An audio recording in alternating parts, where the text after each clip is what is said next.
ముచ్చట పెట్టుకోవడానికో టైంపాస్ చేయడానికో రాలేదు, పూజా కార్యక్రమం చేసుకోవడానికి వచ్చాం. ఇక్కడ జరిగేటువంటి దాంట్లో ప్రతి ఒక్కరి భాగస్వామ్యం ఉంటుంది. ఇక్కడ జరిగేటువంటి దాంట్లో మంచి కానీ చెడు కానీ పుణ్యం కానీ అందరికీ సమానమైనటువంటి భాగం ఆ భగవంతుడు కలుగజేస్తాడు. ఇందాకే చెప్తాడు, అఖండమైనటువంటి పుణ్యాన్ని సంపాదించుకోవడానికి ఇటువంటి భగవంతుడి యొక్క కార్యక్రమాలు అందులో మనం పాల్గొంటున్నాం. నగరేకల్ పట్టణంలో ఇంకా చాలా మంది జనాభా ఉన్నారు, ఇక్కడ ఉన్న వాళ్ళ వరకే కాదు. కానీ ఆ పరమాత్మ మనకు ఆ అదృష్టాన్ని కలుగజేశాడు, మనం వరకే వచ్చాం. కాబట్టి చక్కగా ఈ యొక్క కార్యక్రమంలో పాల్గొనాలి.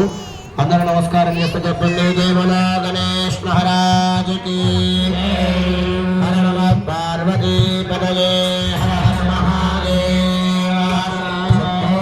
శంకర హర హర మహాదేవ, శంకర హర మహాదేవ, శంకర.